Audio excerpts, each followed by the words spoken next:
Hello, everyone. Thank you, and thank you very much for having me. It's exciting to be here. It's exciting to meet you guys. As again, my name is Dale Frey, and I'm running to be your next Texas State Senator for District 30. District 30 is a big, massive area. It stretches across 11 counties. It goes from Denton County up to the North Texas border, out to Wichita Falls, and almost down to Fort Worth. So I do a lot of driving.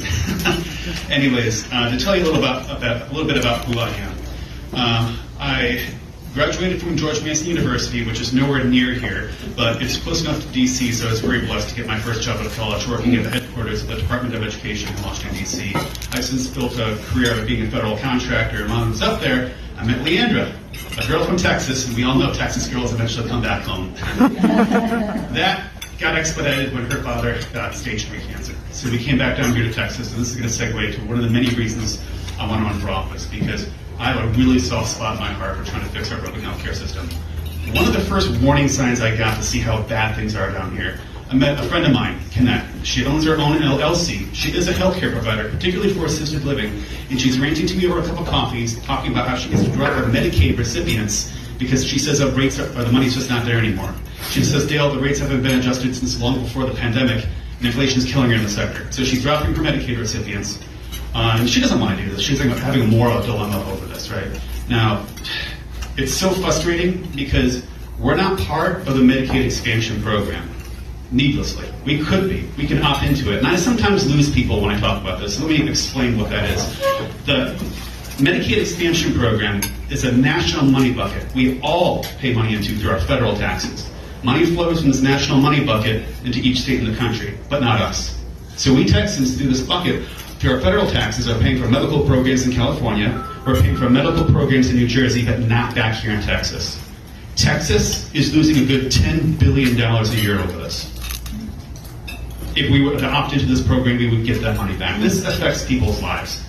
And it nearly affected my father-in-law, especially as a retired public school teacher, because I was shocked to find out how little amount of money the public school teachers make in retirement. I was shocked to find out how little amount of money public school teachers make before they retire. Vicki, another friend of mine, told me how much money she made at Frisco ISD as a teacher before she retired. And I said, my God, Vicki, that's the same amount of money I made in my first job out of college.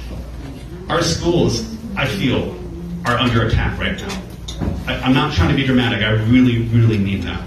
Our schools are underfunded. And I understand that other people on the other side of the aisle say, Dale, we've never given any amount of more money to our public schools than we have in the past. Technically speaking, that's true. The rates have slightly increased, but if you adjust that with inflation, you find out the actual value that's going to our ISDs has dramatically decreased, which is why our schools are underfunded. It's hard for our ISDs to hold on to teachers nowadays. The rate at which people leave being a school teacher has jumped by 40% in the past 2 years because it's just so hard to hold on to our teachers as they get burned out and underpaid. And a couple ISDs I've seen, they do what they have to do. It breaks my heart, but some of them are saying, well, we need to hold on to our school teachers, so we're going to lay off 20% of our teacher staff just so that we can increase the salary of the staff that we do keep. But all the meanwhile, that increases class sizes, burning our teachers out even more. And this is not fair, especially if you all understand that there's a school voucher program being pushed by our governor right now, which I stand harshly against. And please let me explain to you that the school voucher program, or school choice, or ESAs, please look at it and understand that it is not paid by our big, massive surplus that we very much do have in Texas. Texas is the 8th largest economy in the world behind France, okay?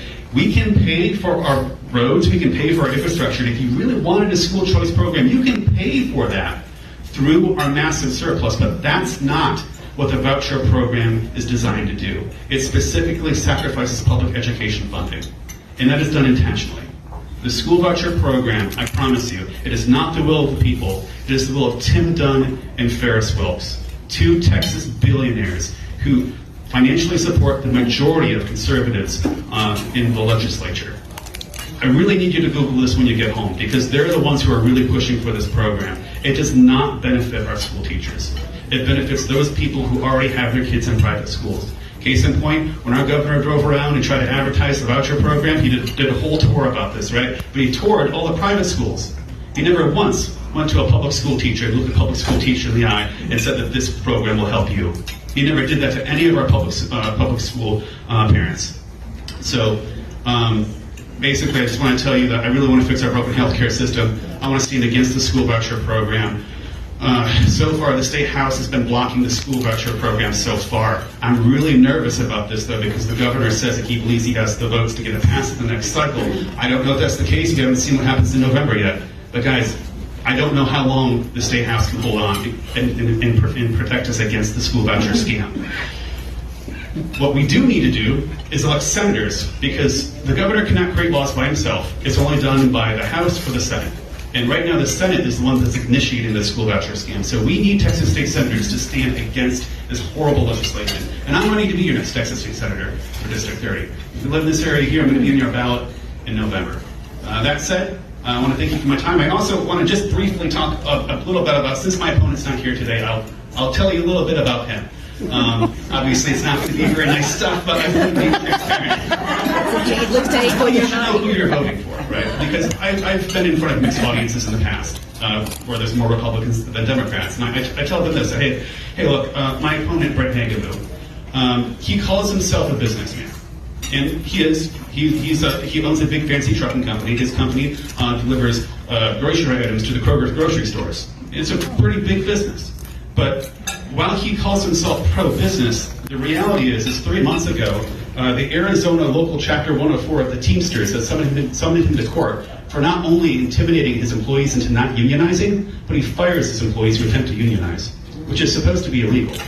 On top of that, his second top donor is the Texas for Lawsuit Reform PAC.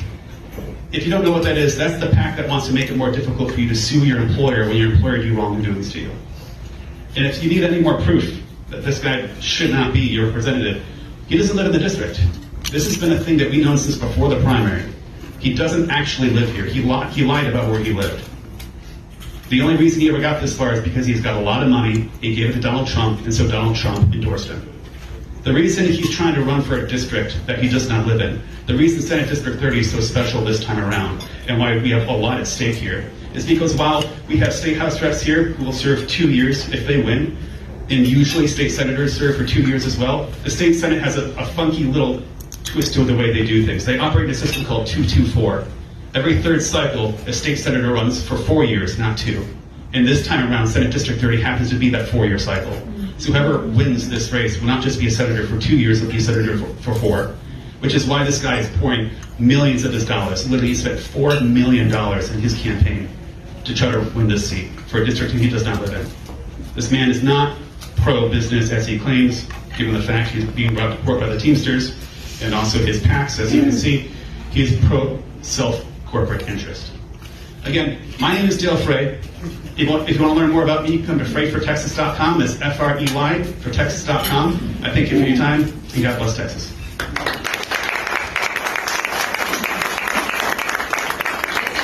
Cheesy, but I wanted to give each of the candidates some little something to remember us. So this is a little Apple pen, and it actually works, even though it's a cheap little pen. But I want you to put this in your cup of pens or your drawer with your pens, and when you reach for something, Apple teachers, teachers in the schools. No.